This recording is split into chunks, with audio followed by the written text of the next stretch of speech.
মানব ইতিহাসের একদম প্রথম দোয়াটা কেমন ছিল চলুন আজ সেই দোয়ার গভীরে ডুব দেই। এমন এক আকুতি যা ছিল প্রথম মানুষের প্রথম ইবাদত, আর যা আমাদের সবার জন্য তওবার একটা পথ খুলে দিয়েছিল। একবার শুধু কল্পনা করুন সেই মুহূর্তটা। আমাদের আদি পিতা আদম, যিনি ছিলেন জান্নাতের অফুরন্ত সুখে, সেখান থেকে তাকে নামিয়ে দেওয়া হলো এই পৃথিবীর কষ্ট আর ভয়ের এক জগতে। কি বিশাল এক পতন! ভাবুন তো তার মনের অবস্থা তখন ঠিক কেমন ছিল। তো চলুন গল্পের প্রেক্ষাপটটা একটু ভালো করে বুঝে নেওয়া যাক। একদিকে জান্নাতের সেই সুন্দর নিখুঁত জীবন, আর অন্যদিকে মাত্র একটা নিষেধাজ্ঞা, যেটা এই পতনের কারণ হয়ে দাঁড়িয়েছিল। ভেবে দেখুন, আল্লাহ আদমকে কি অসাধারণ মর্যাদা দিয়েছিলেন। তাকে তিনি নিজের হাতে তৈরি করেছেন, তিনি সরাসরি আল্লাহর সাথে কথা বলার সুযোগ পেতেন আর জান্নাতের অফুরন্ত নিয়ামত ভোগ করতেন। কিন্তু নিয়ম ছিল শুধু একটাই, এই একটি গাছের ফল খেও না। ছোট্ট একটা ভুল, আর তার পরিণতি হল ভয়াবহ। আর এখানেই গল্পের সবচেয়ে গুরুত্বপূর্ণ মোড়টা আসে। ওই চরম হতাশার মুহূর্তে আল্লাহর রহমত নেমে এলো। তিনি আদমকে একা ছেড়ে দেননি, বরং তাকেই শিখিয়ে দিলেন কিছু বিশেষ শব্দ, কিছু কালিমাত, যা দিয়ে তিনি আবার আল্লাহর সাথে সংযোগ স্থাপন করতে পারবেন। এখন প্রশ্ন হল, পৃথিবীতে করা এই প্রথম কাজটা, মানে এই দোয়াটা, ইবাদতের মূল ধারণার জন্য কেন এত বেশি গুরুত্বপূর্ণ? চলুন এই বিষয়টাই একটু বিশ্লেষণ করে দেখি। দেখুন, এই দোয়াটা শুধু একটা প্রার্থনা ছিল না, এটা ছিল পৃথিবীতে মানুষের করা সর্বপ্রথম এবাদত। মানে নামাজ, রোজা, হজ, জাকাত, এসব আনুষ্ঠানিক এবাদত শুরু হওয়ারও অনেক আগে মানুষ দোয়ার মাধ্যমেই আল্লাহর এবাদত শুরু করেছিল। আর দোয়ার এই গুরুত্বটা আমাদের নবী মোহাম্মদ সাল্লাল্লাহু আলাইহি ওয়াসাল্লামের একটা বিখ্যাত হাদিস থেকে আরও পরিষ্কার হয়ে যায়। তিনি বলেছেন, দোয়া হল ইবাদতের মুখ। এখানে মুখ বা সারমর্ম কথাটার মানে হল, এটা ইবাদতের শুধু একটা অংশ না, বরং এটাই হল ইবাদতের আসল ভিত্তি, তার মেরুদণ্ড। আচ্ছা, এবার চলুন আদমের ভুলের পরের প্রতিক্রিয়া আর ইবলিসের প্রতিক্রিয়া, এই দুটোকে একটু পাশাপাশি রাখি। এই তুলনাটা করলেই আমরা আধ্যাত্মিক সংগ্রামের মূল বিষয়টা পরিষ্কার বুঝতে পারব। পার্থক্যটা খেয়াল করুন। আদম আলাইহিস সালাম কি করলেন?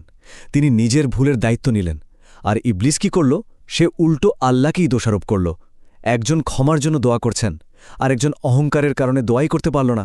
একজন বলছেন, রব্বানা, আমরা নিজেদের উপর জুলুম করেছি, আর অন্যজন বলছে, হে আমার রব, তুমি তো আমাকে বিপদগামী করেছ।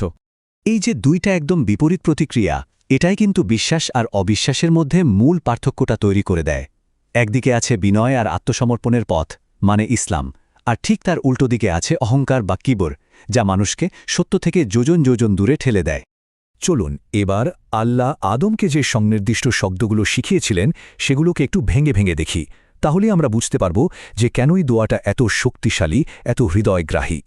দোয়াটা শুরুই হচ্ছে একটা মাত্র শব্দ দিয়ে, রব্বানা, মানে হে আমাদের রব। এই একটা শব্দ উচ্চারণ করার সাথে সাথেই কিন্তু সৃষ্টিকর্তা আর সৃষ্টির মধ্যে যে সম্পর্ক, সেটা পুরোপুরি পরিষ্কার হয়ে যায়। রব শব্দটার অর্থ কিন্তু শুধু প্রভু নয়, এর মানে আরও গভীর। রব হলেন তিনি, যিনি সৃষ্টি করেন, লালন পালন করেন আর টিকিয়ে রাখেন। তাই যখন কেউ রব বলে ডাকে, সে আসলে নিজের সম্পূর্ণ অসহায়ত্ব আর নির্ভরশীলতার কথা স্বীকার করে নেয়। এরপর দোয়ার দ্বিতীয় ধাপ, যেটা খুব গুরুত্বপূর্ণ, জলামনা আনফুসানা, মানে আমরা আমাদের নিজেদের উপর জুলুম করেছি। এখানে কিন্তু কোনো অজুহাত দেওয়ার চেষ্টা নেই, অন্য কাউকে দোষ দেওয়া হচ্ছে না, ভুলটা সোজাসুজি নিজের কাঁধে তুলে নেওয়া হচ্ছে। এটাই হলো আসল দায়িত্ববোধ। আর দোয়ার শেষ অংশে যে আকুতিটা ফুটে উঠেছে, সেটা একবার খেয়াল করুন। যদি আপনি আমাদের ক্ষমা না করেন আর দয়া না করেন, তাহলে তো আমরা ধ্বংস হয়ে যাব। এই কথাগুলোই প্রমাণ করে যে আদম আলাইহিসসালাম বুঝতে পেরেছিলেন আল্লাহর সাহায্য ছাড়া তার বাঁচার আর কোনো উপায় নেই। এখন কথা হলো, এই দোয়াতে ঠিক কি কি চাওয়া হচ্ছে? মূলত দুটো জিনিস, একটা হলো ক্ষমা, আরেকটা হলো দয়া। এই দুটো বিষয়কে আমরা খুব সহজ একটা রূপক বা অ্যানালজি দিয়ে বুঝতে পারি। ভাবুন, আমাদের একটা আধ্যাত্মিক ব্যাঙ্ক অ্যাকাউন্ট আছে। আমরা যখনই কোনো পাপ করি, আমাদের অ্যাকাউন্টে একটা ঋণ যোগ হয়, ব্যালেন্স নেগেটিভ হয়ে যায়। এরপর যখন আমরা মাগফিরাত বা ক্ষমা চাই, আল্লাহ সেই ঋণটা মুছে দেন, আমাদের অ্যাকাউন্টটা আবার জিরোতে ফিরে আসে। কিন্তু শুধু জিরো ব্যালেন্স নিয়ে তো আর জান্নাতে যাওয়া যাবে না, তাই না? এর জন্য আমাদের অ্যাকাউন্টে পজিটিভ ব্যালেন্স দরকার। আর আল্লাহর রহমত বা দয়া হলো সেই পজিটিভ ব্যালেন্স, যা আমাদের অ্যাকাউন্টে যোগ হয়। তার মানে ব্যাপারটা দাঁড়াচ্ছে এই যে, সফল হওয়ার জন্য শুধু ঋণ শোধ করে জিরো ব্যালেন্সে থাকলেই চলবে না, অতীতের ভুলের জন্য ক্ষমা যেমন দরকার, তেমনি ভবিষ্যতের জন্য আল্লাহর বিশেষ দয়া বা রহমতও দরকার। দুটোই লাগবে। সবশেষে আসুন আমরা এই পুরো গল্পের সবচেয়ে গভীর আর আশার দিকটা নিয়ে একটু ভাবি। কথাটা একবার চিন্তা করুন, কি অসাধারণ একটা ব্যাপার। যার বিরুদ্ধে আপনি পাপ করলেন, স্বয়ং তিনি আপনাকে শিখিয়ে দিচ্ছেন যে কিভাবে তার কাছে ক্ষমা চাইতে হবে। এটা আল্লাহর দয়ার যে কত বড় একটা নিদর্শন, তা ভাষায় প্রকাশ করা কঠিন। আর এটাই কিন্তু আমাদের জন্য সবচেয়ে বড় উৎসাহের একটা জায়গা। এটা আমাদের মনে একটা গভীর আশা জাগায় যে ক্ষমার দরজাটা আসলে সব সময়ই খোলা।